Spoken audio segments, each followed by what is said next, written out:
and welcome to the Deadology Podcast from Pencil Hill Studio, New Paltz, New York. I'm your host, Howard Weiner, and today is episode 15 of the Deadology Podcast. We'll be taking a look at the Grateful Dead Bob Dylan show from July 12, 1987, Giant Stadium, East Rutherford, New Jersey. This episode was inspired by me seeing Bob Dylan last week at the Capitol Theater. It was November 7th, 2023, a Tuesday night. Bob still cooking, looking good, singing strong, playing a lot of piano. Did mostly songs from the Rough and Rowdy Ways album, but a great night in Portchester at the Capitol Theater. And instead of going into a review of that show, I'm going to take us back 36 years. Unbelievable. 36 years ago, Giant Stadium, Dylan dead, about a year before the start of Dylan's never-ending tour, and definitely one of the inspirations that led him to that. For a lot of folks, the whole Dylan dead experience, the 6 shows they played in 1987, didn't live up to, a lot of people the general consensus, it didn't live up to its potential. But in my opinion, the one big exception to that is the Giant Stadium's show on July 12th. Prior to unpacking the performances from that night, let's take a look at where Bob Dylan, Jerry Garcia, and the Grateful Dead were in their careers at that crossroads moment for both of them. Bob Dylan, 1986, as he writes about in Chronicles in that 4th chapter, Oh Mercy, he was at a loss, definitely looking for inspiration, trying to find his muse. He felt like his songs were strangers to him. He even referred to his catalog as a rotting package of meat, something along those lines. But he just couldn't get in touch with his past, and he was even having problems with performing with Tom Petty in the present, because he saw Tom Petty was an act that was in his prime, and he felt like he was a has-been in 1986, which is crazy, looking at where he is right now and how relevant he's been for the past 36 years. But it was definitely a soul-searching time for him. He was considering retiring. And, the results commercially for him were terrible. Knocked Out Loaded, his most recent release at the time, was his worst commercial album, worst sales since the Bob Dylan debut album. And, he was just trying all kinds of stuff. It just couldn't find the right sound and couldn't figure out the way he fit into the time in the 80s. And for 1987, he stopped touring with Petty towards the end of 86. His first concert of 1987 was on July 4th with the Grateful Dead. So he took off almost an entire year from touring. Did a lot of odds and ends, bits and pieces here and there, contributing to albums, different little things, but definitely in that kind of lost zone, trying to figure out what was going on with his career. So he came in probably at one of the worst point, definitely the worst point in his career, leading up to his performances with the Grateful Dead. Now, the Grateful Dead, that's an interesting story with Jerry Garcia, what happened. So Dylan's first run of performing with the Dead was in 1986. He was obviously with Petty at the time. They were playing stadium shows, and he got on stage, did a couple of shows a couple of performances with the Grateful Dead. And on the last stop of that tour in RFK Stadium, July 7th, 1986, I believe the songs he played with the Dead on stage were Desolation Row and Baby Blue. They were rough and rowdy. That'd probably be the best description of them. Was an incredibly hot night. A couple days there in RFK, 100 degrees, incredible humidity. You could be a fit athlete and feel sick after that show, but Jerry Garcia was not a fit athlete, and he had an obsessed tooth and all kinds of health issues. He went into a diabetic coma a few days after the July 7th show. And obviously he survived, but it was, man, the doctors, when they did the blood workup, they couldn't believe how bad shape Jerry was in. So one word comes to mind, and for the entire year of 1987, from that point forward, miraculous. How Garcia recovered and made it back to his stage to perform. So after his diabetic coma, he had inexplicably a quick recovery. He forgot he didn't know how to play guitar. It really took its toll on him. So his former collaborator with one of his solo projects, Garcia Saunders Khan, back in the 70s, Merle Saunders was by his side, teaching him the chords, helping him to play guitar again. And less than 2 months after his coma, he was back playing with the Jerry Garcia Band at the Stone in San Francisco. I believe the date was October 4th, 1986. And I mean that is miraculous that he was back on stage that quickly. But guys like Garcia, Dylan, they give it their all. These guys are performers. That's what they live for. So part of being alive is getting on stage and performing. So the Grateful Dead world, they love Jerry Garcia, but now that they were faced with with his mortality and they almost lost Jerry, the love for this guy at concerts was just out of control. It was like when the Grateful Dead played in 1987. It was like the Beatles in 1965 almost. It was like that much of a manic pitch to the affair. I was at a lot of the East Coast shows in 1987, and there was mad love for Jerry Garcia and the Grateful Dead, and all kinds of things. It was a complete upswing for the Grateful Dead. They recorded the songs for early in the year for In the Dark, which would become their first, the quickest album they had to go to platinum. I believe it was their first album to go platinum, and it featured what would be their first hit song, Touch of Grey. They're doing videos, and everything in the world is just moving in the right direction. The tides have changed. Everything is positive after Garcia's coma. But it was quite a workload for Jerry. Coming off that illness, maybe he jumped in a little too quickly. The situation, the moment almost demanded it of him. But as they approached these shows with Bob Dylan, this is what the Grateful Dead would play a show of their own. There were 6 shows, 3 on the East Coast, 3 on the West Coast. The Grateful Dead would play their own show, either one set or 2 sets, about 2-3 hours of music. And then they would play as Bob Dylan's backing band, an entire Bob Dylan show in a football stadium in the middle of the summer. I mean, that was a lot to bite off for Jerry, but for the Grateful Dead and Garcia, there would be no other way, man. It was an honor and a thrill and a kind of a fantasy to be playing with a man who meant so much to them, Bob Dylan. Since I was there and I'll be guiding you through the Giant Stadium show, I figured I'd give you a quick background on how I came to love Bob Dylan. I was a Grateful Dead fan, like insane, from like 1981 to 1986 for 5 years. I listened to almost nothing but Grateful Dead and Jerry Garcia Band. It hit me like a ton of bricks. I'm like, this is where it's at.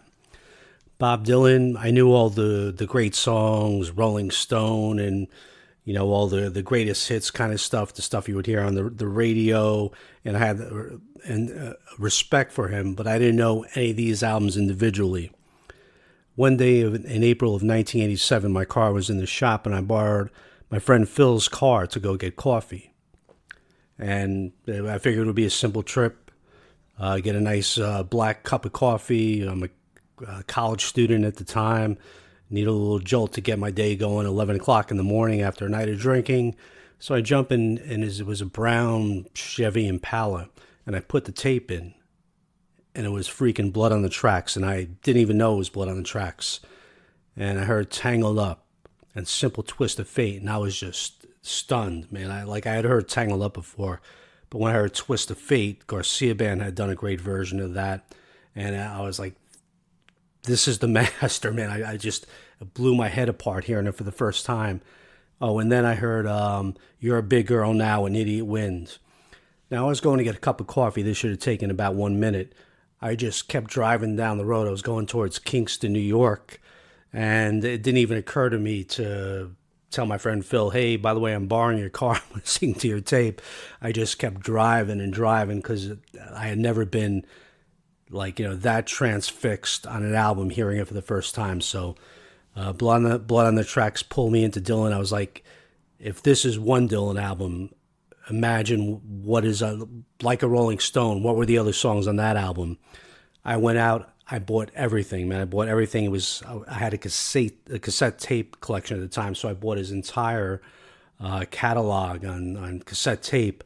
By the time they played at Giant Stadium, I had every Dylan album, and I knew it as well as I could know it within 3 months. I was just completely infatuated. It kind of broke my spell on the Grateful Dead.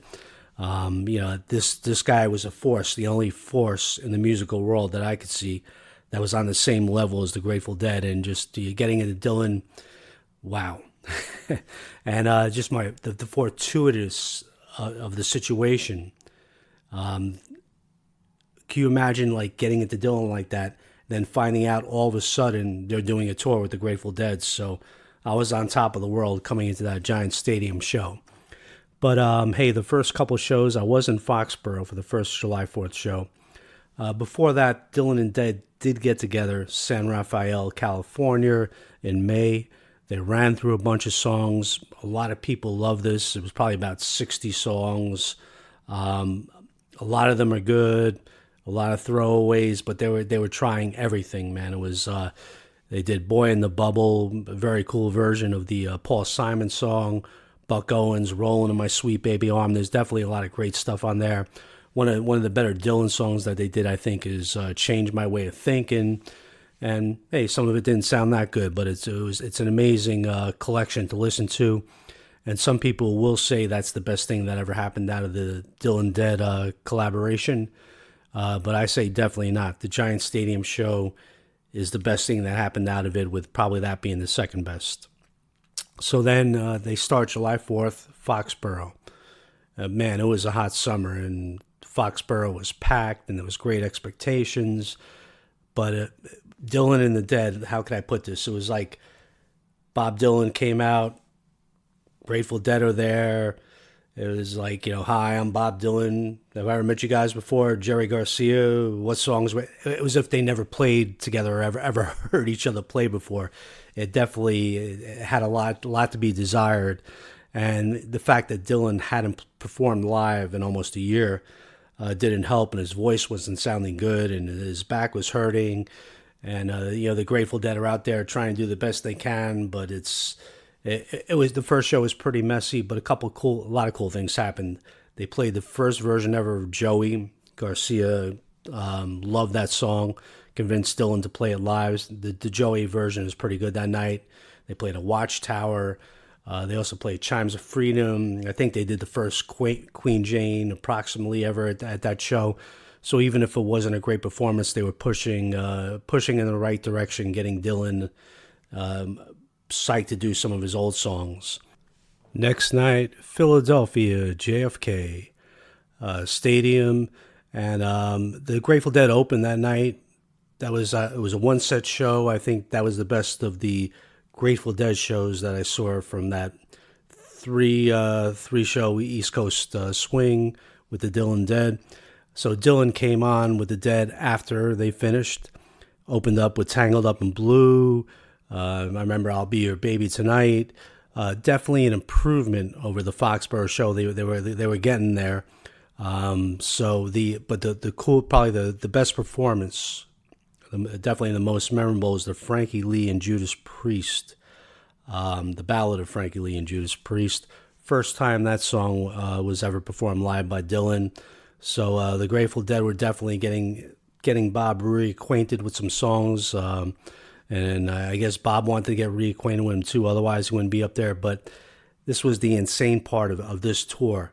You figure something like this, where you got two two masters of the musical universe meeting. Maybe a more intimate venue to start off would have been more appropriate, just to get footing, to feel each other out. But they're kind of feeling each other out in front of a football stadium. But it's starting to work out in Philly. Definitely an improvement over the Foxborough show. 2 days later, Dylan and the Dead, Giant Stadium. It's a Sunday, 95 degrees out, humid, sweltering hot. Man, what a little heat wave that was in July. Almost as hot as the Foxborough show as far as temperature, but much hotter as far as the music. The Grateful Dead open up with a two-set show. The second set, Morning Dude opened the second set, so the Grateful Dead faithful were extremely happy. 5 o'clock, about 5 o'clock, Dylan and the Dead take the stage, and this would be a night to remember, and Jerry Garcia made sure of that. They open up with Slow Train Comin', and the first thing that comes to mind for me when I hear this is, wow, this is only 7 years removed from when Dylan came out with Slow Train Comin', the album. So even though it didn't seem current at the time, that was part of Dylan's current history. Only 7 years earlier, Slow Train Comin'. And it's a good version, but the real magic begins with Stuck Inside a Mobile with the Memphis Blues again. This was fantasy camp for the Grateful Dead, and especially Jerry Garcia. They were going to make this a night to remember, and Garcia had his best night of the year. On Stuck Inside of Mobile, usually when the Grateful Dead did it after this tour, and when they did it with Dylan, they would do two guitar solos.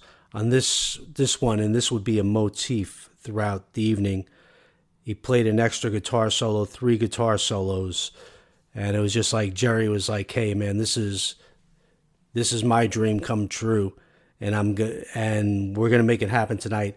And Dylan picked up on that as he's singing Stuck Inside a Mobile. When he came to that third verse, you could just hear the excitement in his voice. Here's a little clip of that last verse and the final guitar solo from Senor Garcia. Now the bricks stay out on Grand Street with the neon lamp and climb. They don't fall there so perfectly, and I see it so well timed. And you last said we didn't find out, so patiently with the price. You're gonna pay the canal, I'll do all these things fine. Oh, mama, yeah, Mr. Billy B. Let me stuck inside a movie with the Memphis Blues again.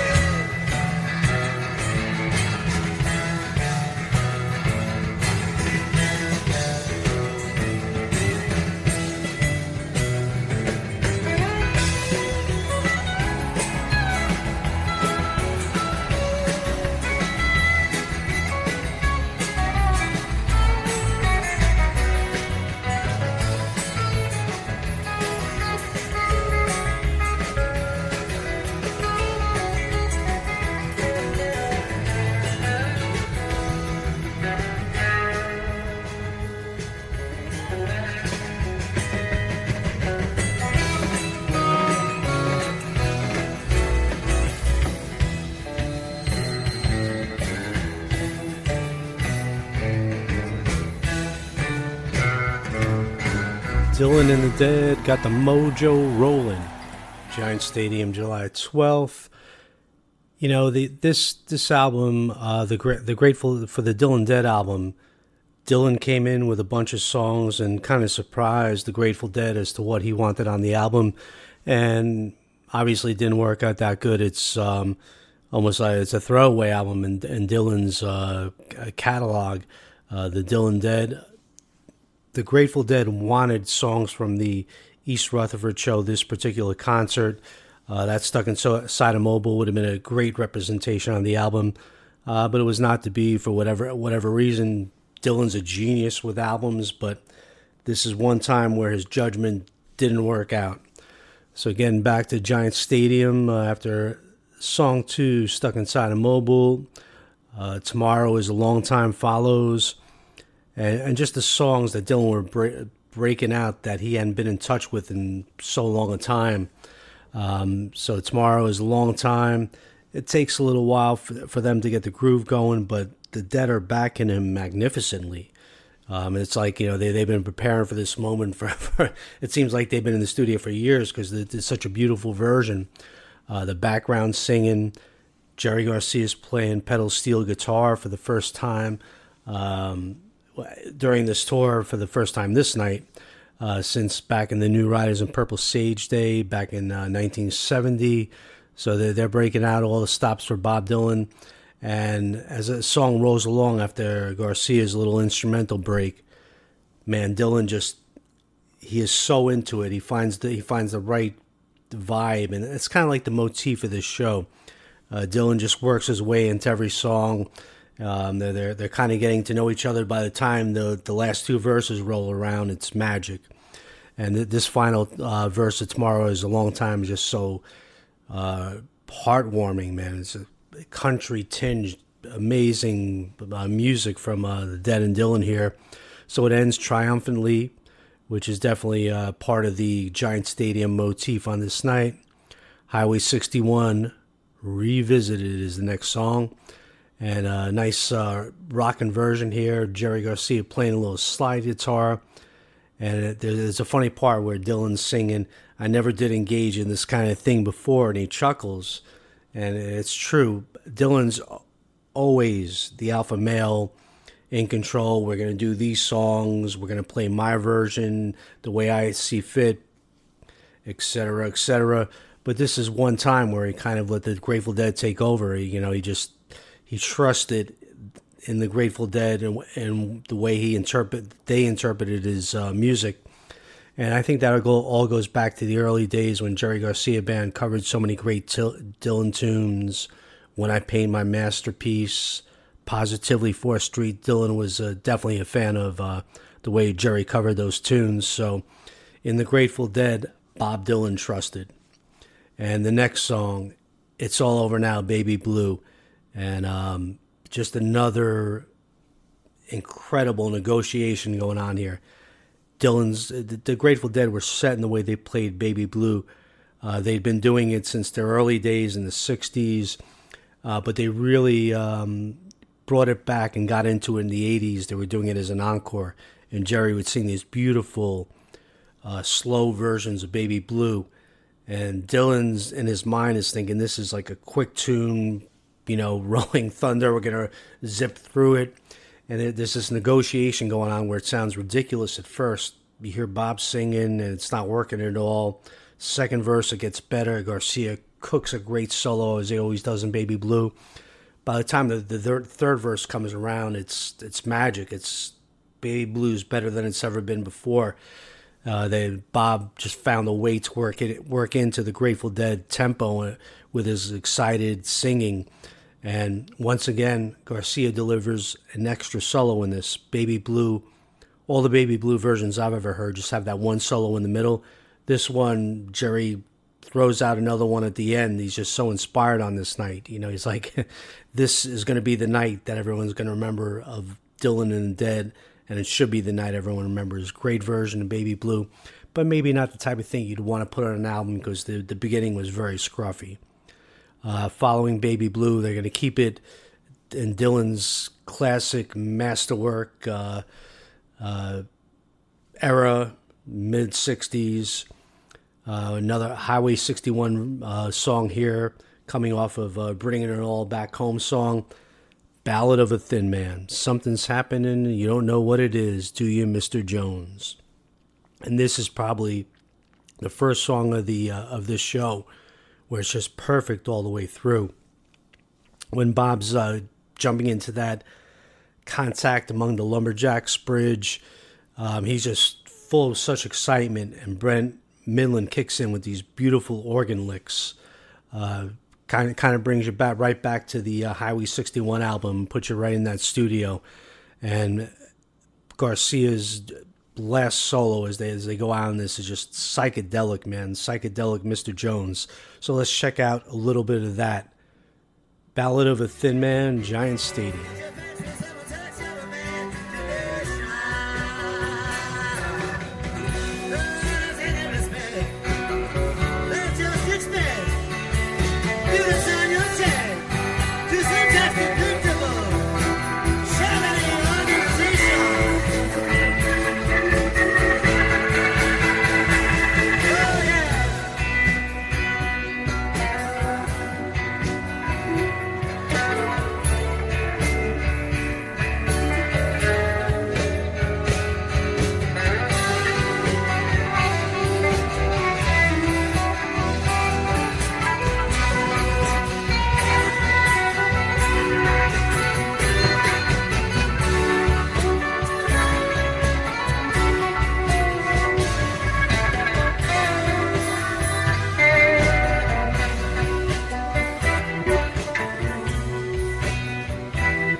Smoking hotter than Kung Pao chicken. Something was happening in Giant Stadium. If you didn't know what it was, we could call you Mr. Jones. What an amazing ballad of a thin man there. The psychedelic power of the Grateful Dead mixed with that 65 energy of Bob Dylan.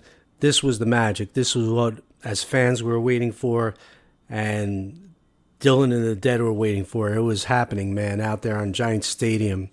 And Dylan was looking cool, man. He had a black beret, kind of a gold lame shirt going. Man, they were possessed on this night. So after Ballad of a Thin Man, going back even further into the Dylan catalog with John Brown, the Grateful Dead took that acoustic tune, turned it into like an upbeat little funky arrangement, and it worked pretty good. You know, not my favorite out of the whole Dylan Dead thing, but certainly enjoyable as I listened to it. And this was a cool version. Dylan's engaged singing it. So we got John Brown in that spot there. And then, my God, this whole thing just completely takes off with The Wicked Messenger, next song. So John Wesley Harding, the last show they broke out the Ballad of Frankie Lee and Judas Priest, and in Giant Stadium they played The Wicked Messenger, Dylan's first time ever playing this live. And to give you a little background on it, Jerry Garcia played this a few times. He played it in 1975. He played it with the Legion of Mary, and they did some incredible versions. They really slowed it down. Garcia went off on the electric guitar in that, man. He played that so amazing with Legion of Mary. So he was prepared for it. The Grateful Dead had never touched it before. And here comes Bob Dylan, first time ever. And on this night especially, Dylan it was as if he came out of the studio in 1968. He had that type of knowledge of the lyrics and that type of confidence going, man. He just had the swagger on this night. And it was definitely in part inspired by Garcia's great playing. And this Wicked Messenger solo, man, I'm at the show. It's one of those moments where you can remember where you're standing. I was in the upper deck. I wanted to be by myself on this night. I was so focused on the music, just getting into the music. And I was wearing black shorts, white shirt, Grateful Dead guy on a raft in a swimming pool. But that's not important at all. But it was such a moment. It took me so by storm listening to this Wicked Messenger. At this point, I only heard John Wesley Harding maybe 15 times. I'm trying to take in the whole Dylan thing. And man, this was just so impressive. What Hendrix did for Watchtower, the Dead did for Wicked Messenger on this song, and it really should be on an album because it's that great. And Dylan was totally digging it. You could tell by the way his delivery, the excitement in it. But without further ado, here is the Wicked Messenger at Giant Stadium, July 12th.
Sweet Jumpin' Jesus, that's Laugh Out Loud Hot. Bob Dylan's debut of Wicked Messenger with the Grateful Dead in front of 80,000 Giant Stadium, East Rutherford, New Jersey.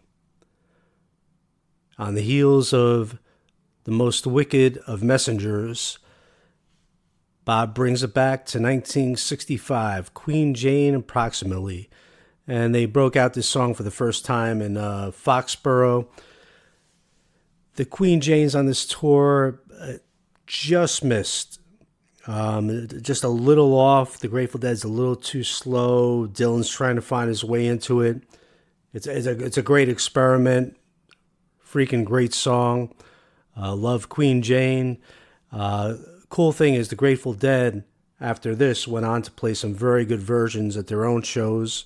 Bob Weir does a great job singing that. And so the Dead did it justice. And then Bob Dylan had a nice run of Queen Jane. Not a song played a lot, but probably the most memorable version is that 1993 Supper Club version of Queen Jane. Just, undeniably spectacular. Amazing tune.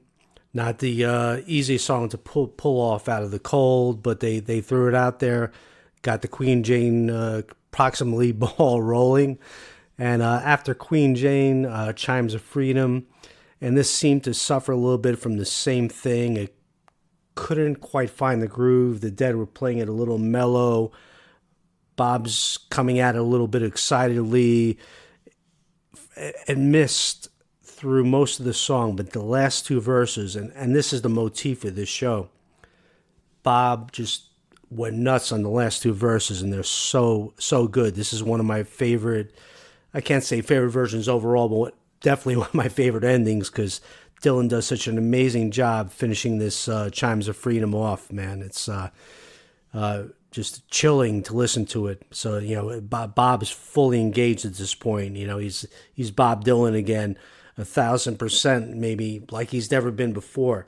In '65, he was confident on top of the world, so he never was this guy who had to come out of nowhere and regain himself. And on this night in Giant Stadium, I think it's such a huge concert in his career, because he's regaining the old Bob Dylan, getting in touch with these old songs that were like rotting meat to him. So as he said in Chronicles, there we go, Queen Jane, Chimes of Freedom, and then the song that Jerry Garcia convinced him to play, Joey. And Dylan, I think he was quoted in a Paul Zolo article interview saying that that Garcia admired this song so much and said it had a Homeric quality to it, and he got Dylan into playing it, and good thing, because this Giant Stadium version is where it's at, man. The Desire version's cool, but for a song about gangsters that almost has like but definitely has a Martin Scorsese feel to it, the Desire version's almost like a little laid back, and this does it justice. This is the way Joey should be played. Bob's up there, just channeling with a lot of energy, and the Grateful Dead loved it. Jerry's up there singing the Joey chorus with all his heart. And I just remember the first time I heard this, when I was in Foxborough, I left the place singing Joey, and I was like, my God, I got to go back to Desire and revisit this song.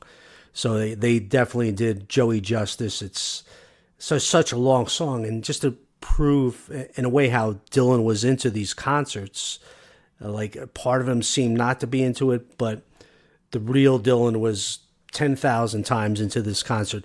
He remembered every lyric to Joey, didn't miss a syllable. This is the best version of Joey ever. And it's fitting that it's in Giant Stadium, where Jimmy's Hoffa body was rumored to be buried. But it's so cinematic, man. Just this performance of Joey, you could see every time I hear this, the movie of Joey goes off in my mind. There's definitely Dylan put it across, and Garcia realized, hey man, you got to do this song. This is a great song, and so glad that Dylan and Dead did it this tour, and especially on this night in Giant Stadium. And then we're hitting the end. This is a bunch of songs already. Last couple tunes of the night, All Along the Watchtower, an easy hit for the Grateful Dead, doing it with Dylan, just stick to the Hendrix, the Hendrix version, the Hendrix arrangement, man. That's one of the greatest rock songs.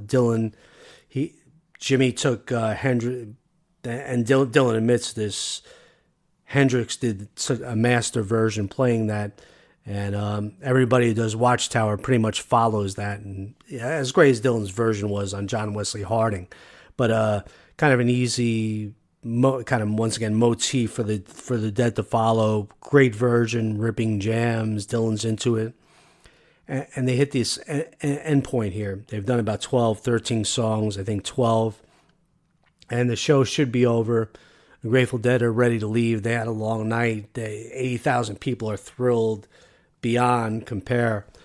And then Bob Dylan steps to the stage, strums a couple chords, and sings, "Gather round people wherever you roam."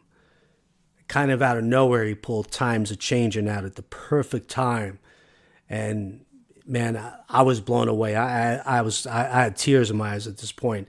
It was so emotional, man. Just when you hear this on tape, you realize that Dylan was the one calling this. Like the Grateful Dead were ready just to step off stage, and Bob just stepped up and said, "Hey, one more."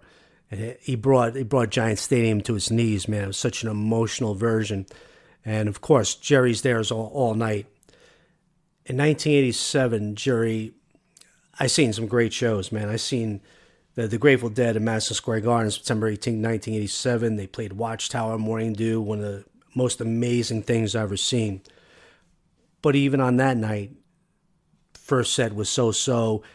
Very rare in his comeback year. Garcia was just knockouts from beginning to end. It didn't happen. Like, he had moments and segments as he was recovering from a big illness and doing the best he can. But this night with Dylan, every freaking song, every jam, Garcia was there 10,000%. It's amazing. During this, times are changing as Dylan's singing. Garcia's just shredding these great little licks. Brought so much emotion to it, man. And also after Watchtower, Dylan spoke the only words he spoke. He played 6 shows with the Dead. He played like another 30 or so with Tom Petty and the Heartbreakers. He didn't speak to the audience at all that year, 1987. A big nothing except for this night. He said, "Thank you, Grateful Dead." So he was just like, something in him was lit.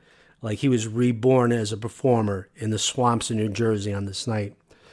And then after all this, the Grateful Dead played 2 great sets.